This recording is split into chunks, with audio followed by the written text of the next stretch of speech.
In today's video, I'm going to be breaking down all of my favourite options to consider for a free hit draft in Game Week 29, including building my own preferred free hit draft ahead of the deadline. Hey everyone, Sam here, otherwise known as FPL Pricey, and in today's video, I'm going to be looking at my preferred free hit draft ahead of Game Week 29, but also some of the best almost ran options, the ones that I'm definitely considering and would be considering, but maybe just didn't quite make it for me. But I want to leave it open to your interpretation and preferences as well. So I'll talk about some of my preferred alternatives within this. Now, a quick word on free hit 29. It won't be for everyone, but I want to make content that is applicable to a number of different scenarios. I'm not personally free hitting in Game Week 29, but I've got a number of questions asking me who would be in my free hit draft if I was to play it. So that is what this video is for. If you're not on a free hit, then maybe, hopefully, this video will also be helpful to you to go through some of the best options to be buying ahead of Game Week 29,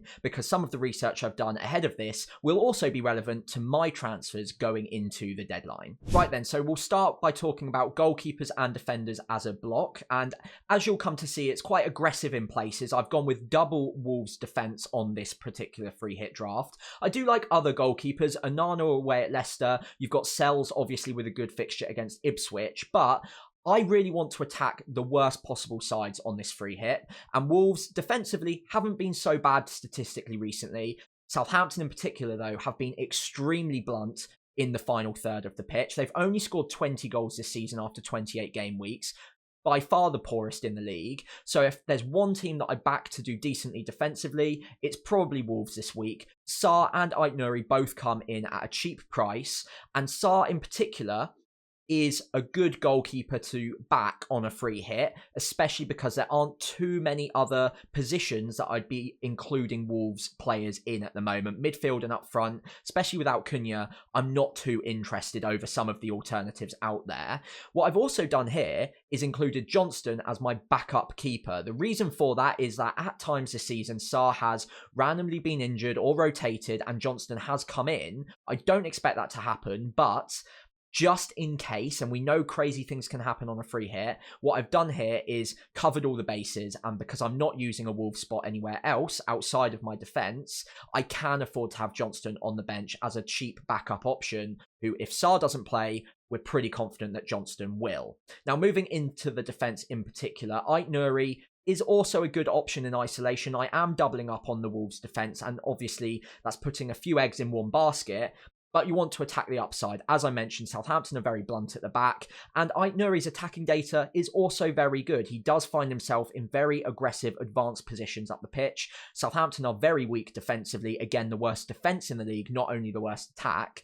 And you back Aït-Nouri to get a few chances, put in a few crosses, and potentially even get a few shots on goal around the edge of the area too. So Aït-Nouri, I think, as a cheap option in defence, is one that I could attack. Moving across, Milenkovic is my single Nottingham Forest representative in the back line. If I wasn't using Nottingham Forest assets elsewhere, I might be tempted to double up, but as you'll come to see, there's a good reason why I haven't been able to do so. Ipswich, very poor from set pieces. Milenkovic is an absolute unit as well. Good attacking data from those set pieces. I back him to get something aerially in those situations against the weakest defences in the league.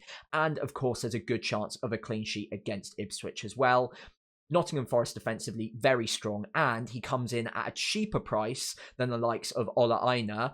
And that money, although in this free hit draft in particular isn't too tight, could be useful in other versions of the free hit if you were to pack in the midfield with maybe some more expensive assets. Gvardiol also makes it in. Now, Man City defensively haven't been too fantastic, but again, I'm attacking upside with this free hit, and Gvardiol, much like Aït-Nouri as well, does get into some very good advanced positions up the pitch. Brighton have been better defensively recently, so then perhaps there's an argument not to include Gvardiol, but I still think there's the potential for attacking returns there, and he's amongst the best in the league at the moment in terms of defenders with attacking data. So Brighton, not the easiest fixture, but I think it's still a fixture that I quite like targeting in terms of that attacking potential. Now, one player that I haven't been able to include on the free hit because I don't really have room is Gabriel, or in fact any Arsenal defenders.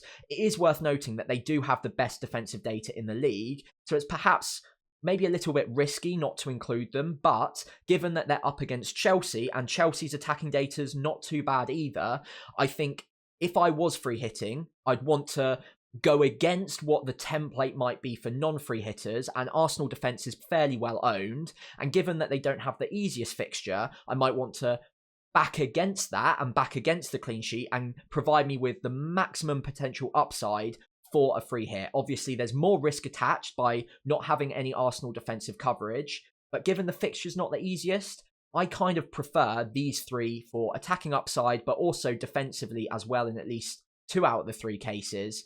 And if there's one week that I was to maybe go against that Arsenal defence, it'd probably be this week, considering they're up against Chelsea. You could also look at options like Kirkes. I've got him on my bench personally at home to Brentford. I think Brentford probably do all right going forwards, but Kirkes, we saw it in the most recent game week, has a fantastic upside for attacking returns. So I do like him, and if injuries were to strike in my defensive 3, I don't mind him coming in. Same goes for Wan-Bissaka. West Ham not been too bad recently, and Wan-Bissaka's been collecting points at a pretty decent rate. Away at Everton, I don't love it for clean sheets because Beto's been quite good going forward, and Everton are amongst the form sides in the league right now. But as a cheap option sat on my bench, I'm fairly happy. If you need a little bit more money, then someone like a Greaves or even possibly a Creswell, again at West Ham, might not be the worst option. But realistically, on a free hit, it's very unlikely that you're going to need to rely on your 4th or 5th defenders, unless obviously something crazy were to happen and 2 of your defenders were to be injured going into the game week. But you would think that you've got enough information to avoid situations like that. Right then, so moving into the midfield, and this is where things start to get really interesting because there's a lot of different options that you could include, and these are the 5 that I've settled on, but there's definitely arguments to be made for quite a number of other midfielders. So do hang around to the end of this section for some of the alternatives that I might be choosing from, because again, I'm aware that this might not be an exhaustive list and you might disagree with 1 or 2 of my points, so I'll offer you some alternatives if you did. In the meantime though, this is the 5 that I would probably be going with, starting off with Anthony Elanga on the left-hand side here. Now, Ipswich is undoubtedly a great fixture to be attacking. Their defensive data is really poor, not as poor as Southampton's, but Nottingham Forest in particular are pretty decent going forwards. Elanga has been quiet recently, but in these games in particular, I do back him to get something. He's been getting good minutes. The data's not too shabby either. And at 5.3 million, he's very cheap, easy to get to. And that fixture is there to be targeted. So I do like him. Alternatives come in the shape of Morgan Gibbs-White or Callum Hudson-Odoi. I'll come on to Morgan Gibbs-White in particular in just a moment's time. But I don't mind any of those options. I personally prefer the matchup for Elanga against Ipswich. But each to their own, they're all good options in their own right, of course, against Ipswich, which is the fixture worth targeting. Bruno Fernandes will divide opinions as always, 8.3 million, but on a free hit, you're not too worried about that because, again, this comes in at a very comfortable budget, well under the sort of team value that most of us will have at this point in time. So Bruno is easy to bring in. Leicester away from home is, again, a fixture definitely worth targeting. I think they're the 2nd worst defence in the league. And yes, Man United have been very stop-start. They've not been covering themselves in glory much either. But Bruno hasn't been bad at all recently. He is carrying the team and his data is still pretty strong. So yes, it's not the easiest thing to be recommending a Man United player any given game week, but against Leicester, they are a team worth targeting. And Bruno, whilst other players in Man United's ranks haven't been too great, he's still been very consistent. He's on penalties. He's got good data. And I do back him to get something against Leicester. I think the upside is unquestionably there, but there are alternatives that I'll come on to in a moment's time. And Mbeumo is probably the template pick in the midfield alongside Kluivert, both of which are on penalties, both of which play each other. And again, I don't see that game as a particularly low-scoring one. I think they'll both have a go. I think they'll both get caught out on the break. And I think Mbeumo and Kluivert both have decent opportunities, high ownership as well. So perhaps this is a bit of a defensive move on a free hit. Maybe you want to go against them and back against them in 1 week. But I think the fixtures are still there to be targeted. They're not particularly strong defences in either cases. Bournemouth probably the stronger of the 2 defensively. But given it's Mbeumo, the data's good. He's getting 90 plus minutes every single week, and he's on penalties. I think it would take a brave manager to go against him this game week, given that he's still at a pretty accessible price point. But that is maybe one position that if you were really going on the attack, you might want to take a punt against, because all of the non-free hitters are likely to have Mbeumo, or at least a majority. Similar goes for Kluivert. He's got high effective ownership, but I think there's good reason for that. He's got great underlying attacking data. He's actually been getting good minutes recently as well. And the fixture against Brentford at home, their defensive data isn't as good as Bournemouth's either. I think it's still a player that at that price point is not really worth going against. And you could look at other Bournemouth options in the midfield, like Semenyo, maybe not Dango anymore, considering he just got benched and Evanilson is back in the fray. But Kluivert for me is that one safety pick, I suppose, alongside Mbeumo. They do have higher ownership, but I think they'll get the points this week, so I don't really particularly want to advise backing against them personally. Finally, Bowen has been very interesting recently as an option. A number of managers have gone towards him on free transfers, but his ownership is actually still relatively low considering the player quality, but he's been consistent as always. The attacking data is still very strong, and Everton, although not the easiest defence to pick apart, are still a team that you wouldn't mind targeting a little bit on a free hit, and Bowen is one of those that in any given game week, you back him to get a return pretty much against anyone, and as always has been very consistent. So across the five, maybe there's room for one more differential in here. Maybe there's an argument to go against the likes of a safety pick like an Mbeumo or a Kluivert, and we've still got plenty of money in the bank as well. So let's take a quick look at some of the alternatives that you could include on a free hit if one or two of these didn't really particularly cut it for you. So here are a few of the alternatives that I didn't quite select on a free hit, but are definitely worth considering. Cole Palmer coming out on top with the best data of the lot, 0.82 XGI per 90, is still very, very strong. So although he hasn't been getting the output recently, the data's still been fantastic, and it's surely only a matter of time until he does start returning again. That being said, he is expensive to include on a free hit draft. The budget does get tighter if you were to include him in this draft, and he hasn't been getting the attacking returns. He's also going up against the best defense statistically in the league in Arsenal. I did mention that there's a good reason that I'm not including Gabriel or an Arsenal defender, because I do back Chelsea to score, but I don't necessarily think they'll get 2 or 3 goals in this game. And Palmer, if the upside is 1 or 2 returns at most, for that price, when I think there are other alternatives that are cheaper and possibly have easier fixtures this week, he doesn't quite make it for me. But if you want to go with him, he will still be a popular asset for those of us not on a free hit. So again, it might be a slightly more defensive pick that secures you your rank just in case he does have a good day at the office against Arsenal. I think I'd be a bit more aggressive than that and probably go without him on a free hit personally. After that, an alternative that almost made it in for me was Phil Foden. I think the thing that would give me pause right now is the potential for rotation in that Man City midfield. He did start the most recent game, but again is getting taken off early. He hasn't been in the best form in terms of output, a bit like Cole Palmer recently, but the data's still pretty decent, 0.56 XGI per 90, and the fixture, Brighton, is one that he's had a lot of fun and a lot of joy in the past. So he's very close to being included in that free hit side for me. He just missed out because the budget gets a bit tighter with him in, and given that there's the potential for rotation, the potential for disaster there, that if he didn't start against Brighton, then on a free hit, that's really wasting it. So for me, he doesn't quite make it for that reason. But if you wanted to go more aggressive, Foden's a player that I think out of all of these options provides a lot of upside if you were to take the risk. Savio is another Man City option I do quite like the look of. He's had pretty good minutes recently and not bad underlying attacking data either. In fact, it kind of just shades Phil Foden. 0.59 is slightly better than Foden's. A little bit more weighted towards the assist threat though, so that needs to be said. But I still quite like him as an alternative, and of course he is much cheaper than Foden as well. So if the budget's tight and you wanted to really attack that Brighton fixture, Savio might be an interesting differential to have a look at. Outside of that, I did mention Nottingham Forest with Elanga earlier. The alternative is probably Gibbs White or Hudson-Odoi. Hudson-Odoi, I don't mind, but the data's not great. He does love a shot from outside of the box, which is historically fairly low XG, and we know that is kind of his special move, so I wouldn't discount him as an option, but I like Gibbs White. I think the player quality is very high. He does pick up the odd yellow card though, so maybe watch out for that, and he is a little bit more expensive than Elanga. And I particularly do like Elanga in this matchup against Ipswich. So out of the two, Elanga just shades it for player value.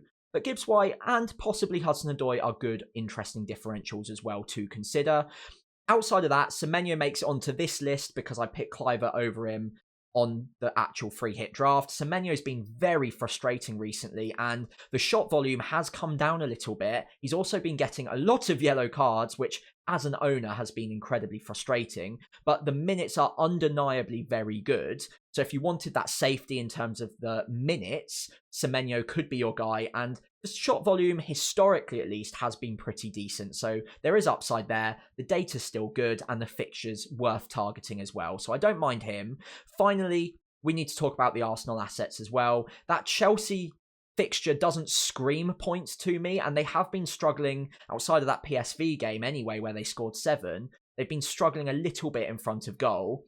Nwaneri, until this week, would have probably been my favourite option, but with Martinelli coming back a little bit sooner than expected, his minutes are going to be a bit shaky. He came off on 58 minutes in game week 28, which was a surprise, but he is young, he will be rotated, and those minutes now look a little bit more shaky now that they've got options coming back. So he's not a player that I'm particularly keen on anymore, but if you really need that extra money to spend elsewhere, he is a very good, high upside, cheap differential to have a look at. Doesn't quite make it into my preferred 5 personally though.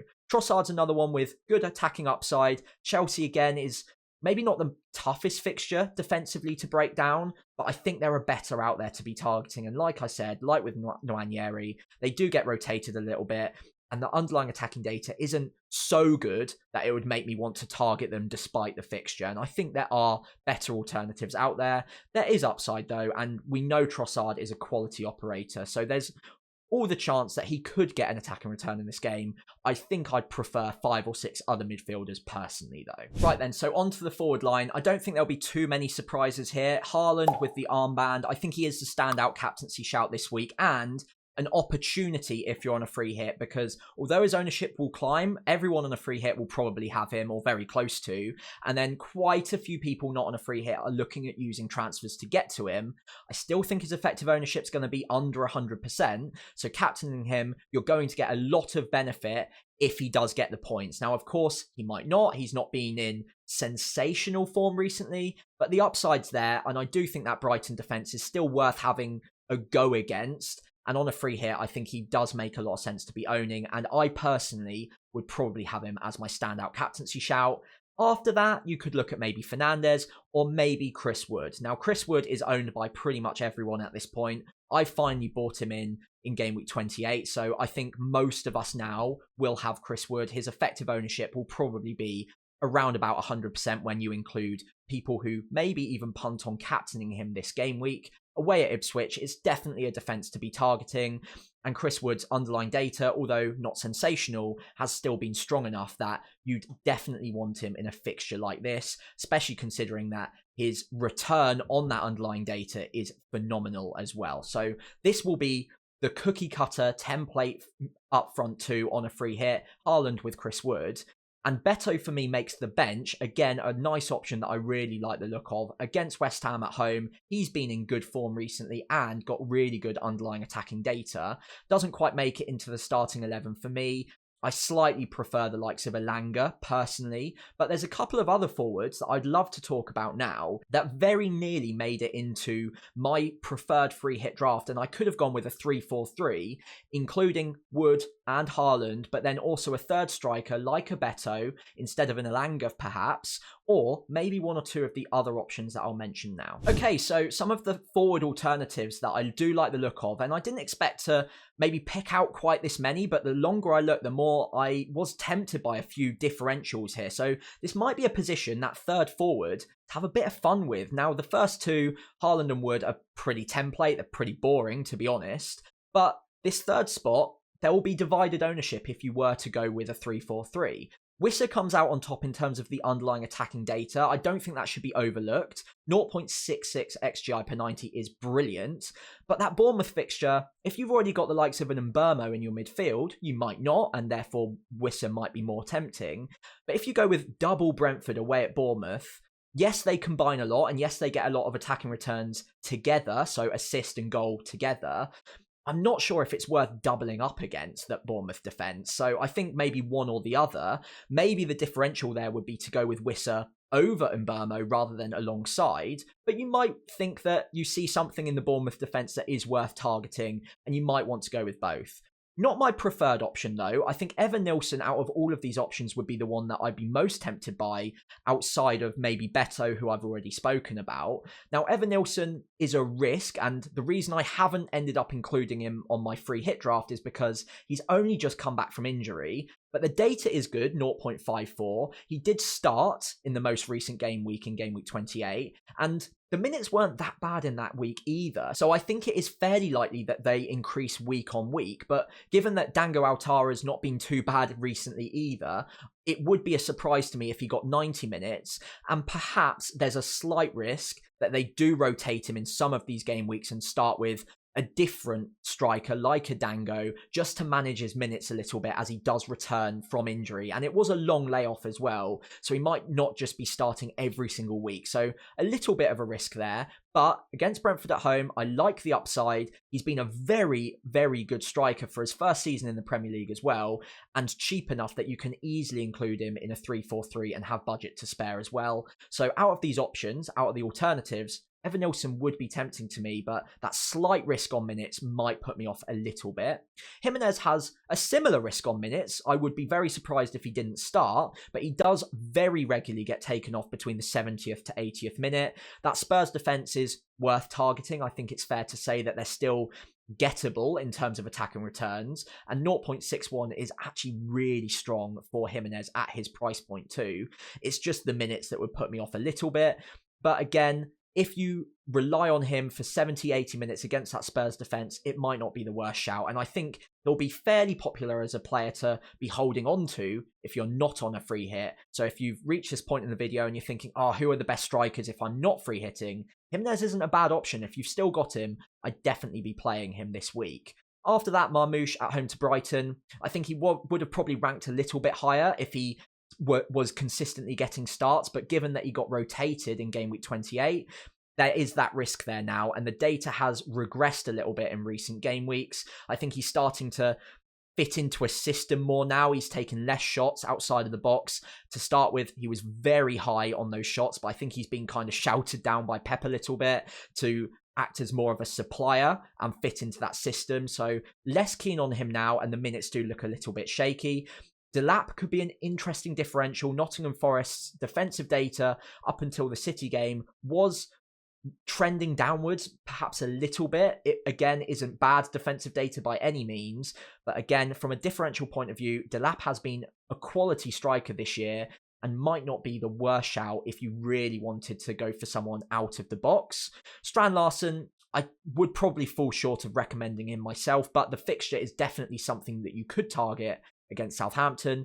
The attacking data is not really there. 0.31 XGI per 90 isn't brilliant, but if you're really strongly looking at that Southampton fixture as one to target from a defensive point of view, Strand Larsen could make sense. I think they'll be a little bit more blunt up front without Cunha, but he could be a differential worth considering. So there we have it. That is my free hit team selection ahead of game week 29. I'm not on a free hit this game week, so if you are, feel free to comment below. Let me know what you think of this draft, and if there are any players that you think I've missed out on, or maybe some of the alternatives that I mentioned you would upgrade to a starting 11 spot. If you've got any questions, do let me know in the comments below, and if you enjoyed today's video, if you could leave a like and subscribe to the channel, that would be greatly appreciated as well. In the meantime, I'll be back later on this week as I take a look at my transfer tips for those of you not on a free hit ahead of game week 29.